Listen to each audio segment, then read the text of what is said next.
Olá, olá, sejam todos muito bem-vindos a mais um vídeo da EducPublic. Hoje conversaremos sobre implementação de políticas públicas.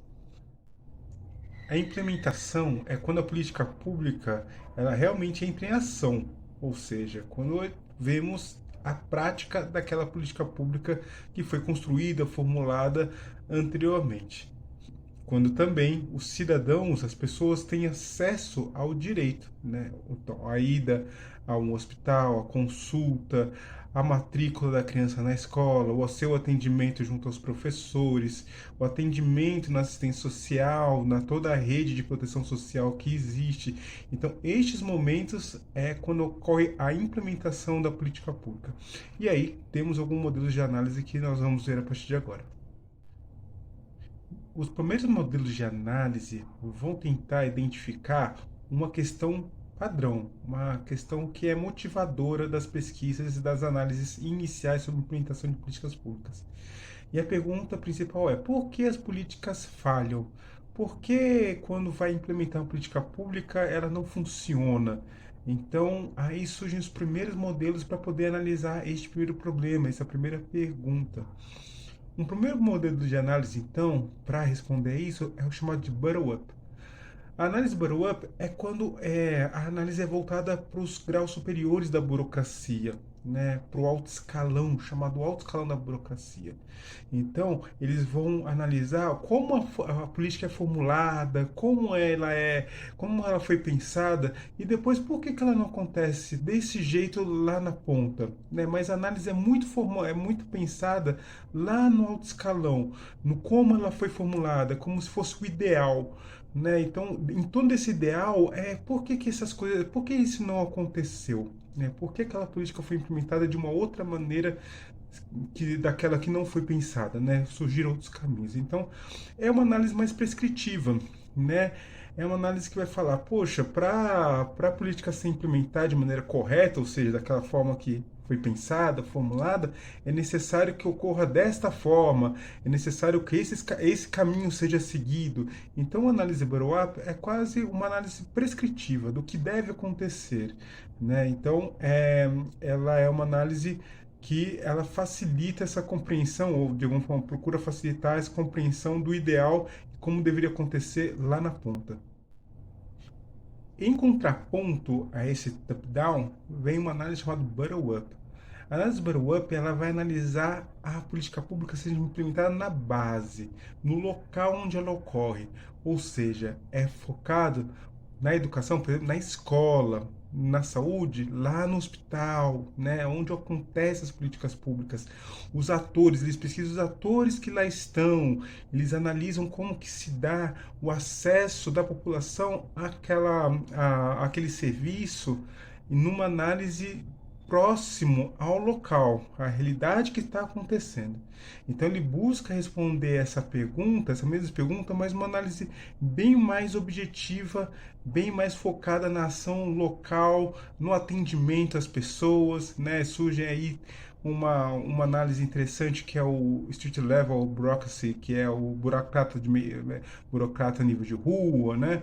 Então, o atendimento de guichê, então surgem essas análises, né, de posteriores ainda, análise local, né? Então, é um contraponto àquele bottom-up, né, que a gente tem, top-down, desculpa, o top-down, que é aquele que é a análise lá do centro, né, lá do alto escalão, como ele foi pensado, e aqui o bottom-up ele pensa mais no local, né, como a política pública está sendo implementada na região que ela está acontecendo.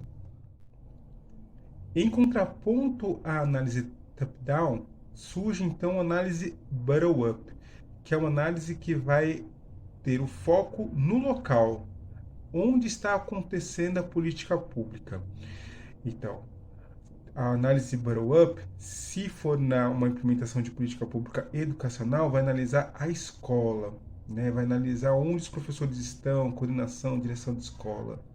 Se for uma análise de uma política pública de saúde, ela vai olhar o hospital, o posto de saúde, a unidade básica de saúde. Então, é uma análise que vai acontecer muito pormenorizada. Vai analisar os atores que lá estão, os médicos, enfermeiros, farmacêuticos, no caso da saúde, os professores, diretores de escola, coordenadores pedagógicos, no caso de educação, e todas as outras políticas públicas que podem ser observadas, analisadas nesse perfil, a de transporte, enfim, todas as políticas públicas que podem ser observadas, né?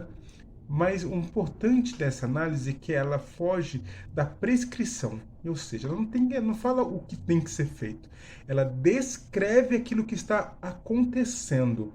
Ela descreve quais são as relações entre os atores, né, das pessoas que lá estão, tanto os burocratas, né, nesse caso surge uma figura chamada burocrata de nível de rua, né, de Leipzig, e e aí, como esse ator, o burocrata de nível de rua atua, vai surgir o burocrata de médio escalão, que fica também no meio termo, gerentes, coordenadores, diretores de escola.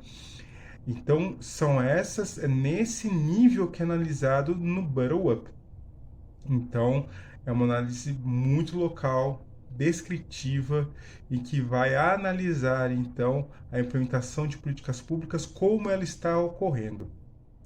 Esses modelos de análise top-down e bottom-up, eles ficaram durante muito tempo sendo base de análise, ou seja, nas décadas de 70 e 80 do século XX, século passado, eles foram base de análise para diversas interpretações de várias políticas públicas.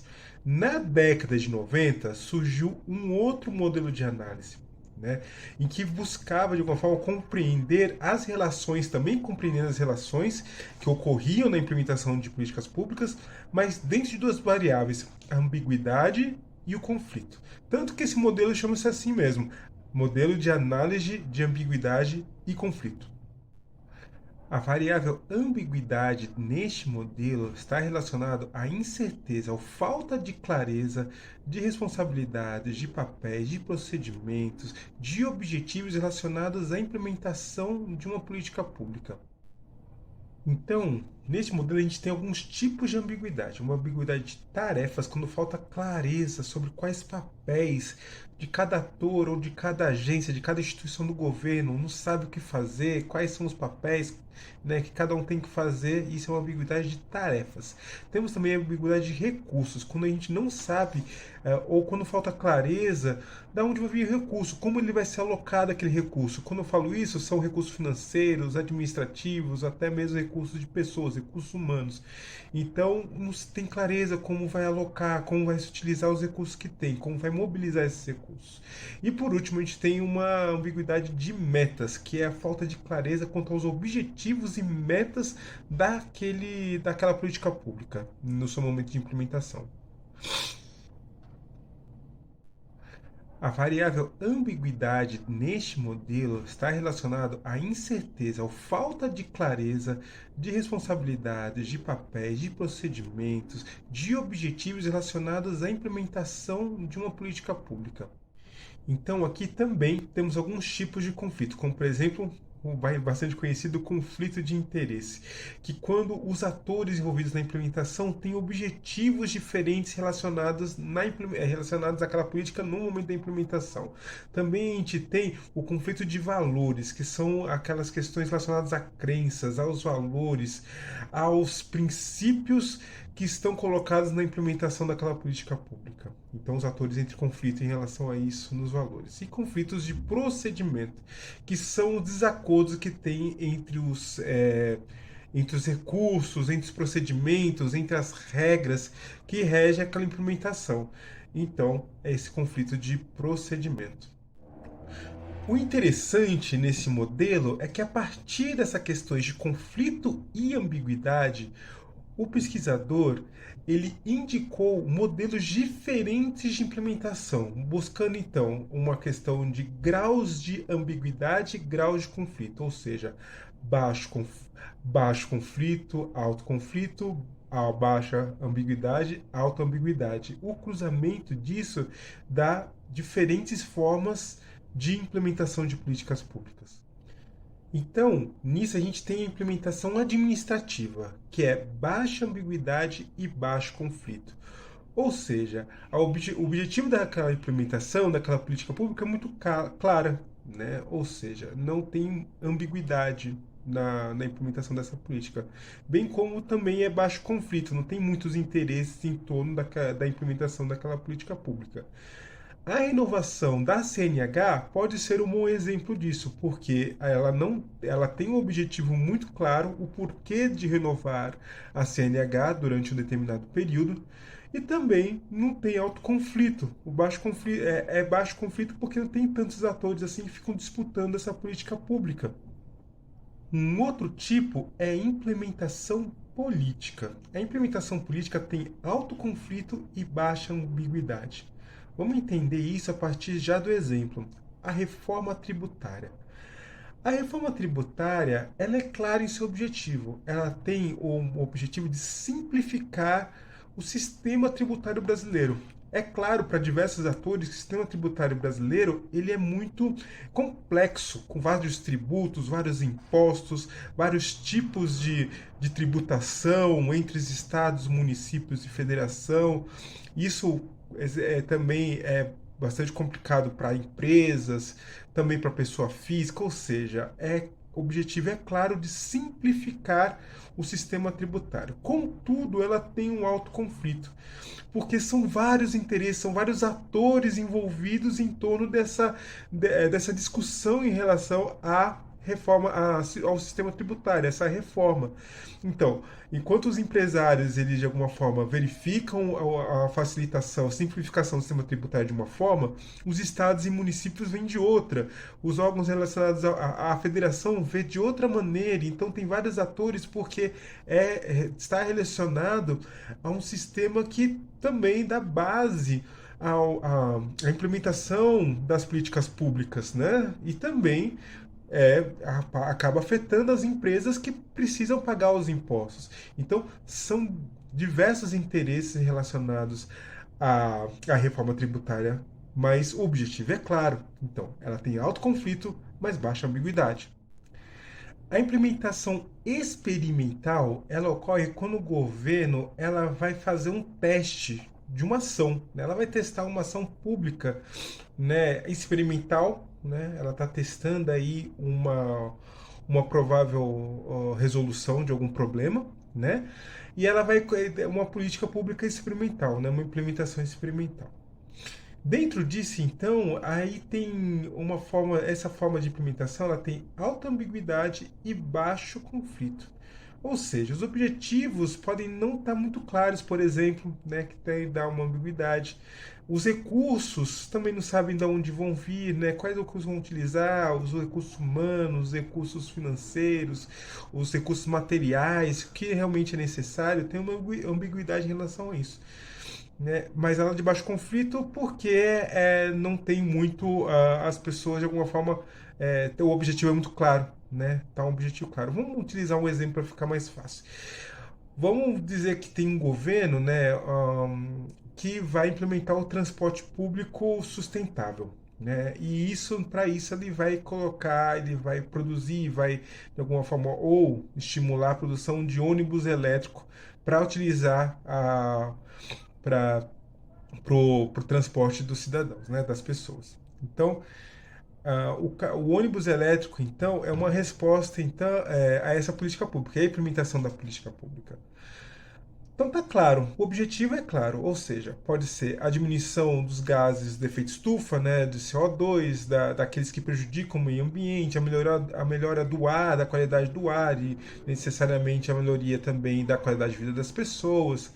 Então isso tudo está colocado nesse transporte público sustentável, né, e nesse ônibus elétrico aí que é uma forma de implementação. Dentro disso, então, é baixo conflito, porque o objetivo está colocado, mas ele é de alta ambiguidade porque não sabe-se muito bem da onde vai vir o recurso. Recurso financeiro, como que a gente vai utilizar? Da onde que vai vir? Quais impostos que nós vamos utilizar? Né? Qual vai ser comprado?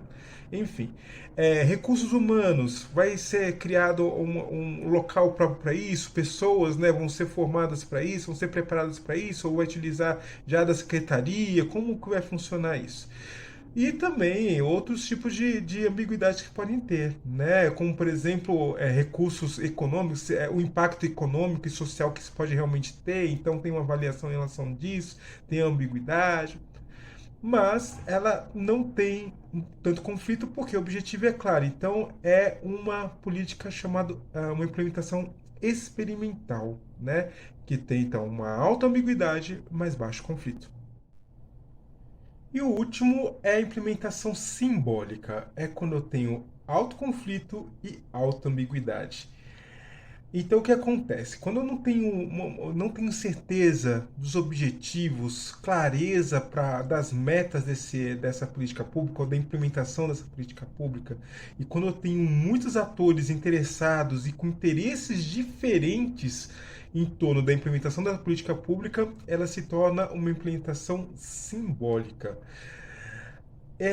Como exemplo, a gente pode trazer então a reforma administrativa, no caso brasileiro, né, no contexto brasileiro, a reforma administrativa.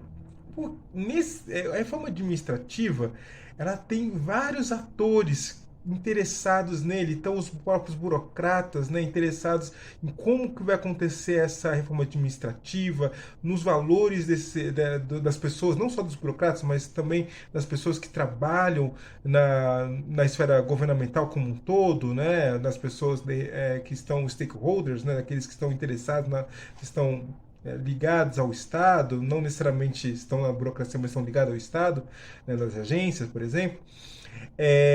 Eles têm vários interesses. Então, alguns querem fortalecer, têm uma visão de fortalecimento do Estado, então eles querem uma administração pública robusta, outros veem como um Estado um pouco diminuído, né, mínimo, então com um perfil mais diminuto de Estado, com menos servidores e com mais flexibilidade, enfim, aí são vários conflitos de interesse, inclusive. Né? E também a alta ambiguidade, porque nesse sentido, qual é o interesse, qual é o objetivo real da implementação dessa política pública, né? Da reforma administrativa? Então tem várias formas, tem vários objetivos possíveis dentro dessa reforma administrativa. Né? Então ela se torna uma implementação simbólica, né? Quando colocada em prática, quando colocada em implementação, ela se torna uma implementação simbólica por conta desse alto conflito e alta ambiguidade. É claro que esses exemplos que eu trouxe de reforma administrativa, reforma tributária, renovação da CNH, o transporte sustentável, foram exemplos, né? Então eles não participei de uma análise, não há uma análise para falar se é realmente uma implementação da tipologia que eu falei. Mas é mais como exemplo mesmo para a gente poder compreender esses tipos de implementação e também o que quer dizer os graus de conflito e ambiguidade, mas cada política pública ele precisa realmente passar por uma análise aprofundada para entender a sua implementação. E aí precisa de um estudo realmente robusto para poder compreender. Nesse vídeo, então, a gente conversou sobre implementação de políticas públicas. A gente falou sobre bottom-up, top-down, ambiguidade, conflito, que é outro tipo de análise. Todos eles da década de 70 até metade da década de 90. A partir dos anos 2000, surgiu um outro modelo de análise, muito estimulado pelo novo Estado que estava surgindo, nova organização de Estado que estava surgindo. Ou seja, reformas administrativas do Estado, muito baseadas no gerencialismo, né? Aí no Brasil, a partir dos anos 2000, eles impactaram nas análises e nos estudos sobre implementação, que começaram, ao invés de perguntar sobre os problemas de implementação, eles começaram a perguntar que tipo de Estado implementa, né? Qual é esse Estado que está implementando? Quais são as características desse Estado? Muito voltado então para essa análise então da governança, que são novos temas, né? Governança, gestão de risco, muito voltada a esses conceitos que foram trazidos da esfera privada para a área pública, né, de empresas privadas para a gestão de instituições públicas. Então, a implementação de políticas públicas vão ser estimuladas também a olhar para o Estado que está passando por uma reforma, para um novo modelo de gerenciamento, de administração. Esse tipo de implementação, que acontece a partir então dos anos 2000, a gente vai conversar num próximo vídeo, que tem outros modelos que a gente vai poder conversar e a gente vai poder aprofundar sobre eles, certo? Então, muito obrigado por ter assistido esses vídeos. Curta, ajude a divulgar aí esse conhecimento sobre políticas públicas para chegar a cada vez mais pessoas. Muito obrigado e até a próxima.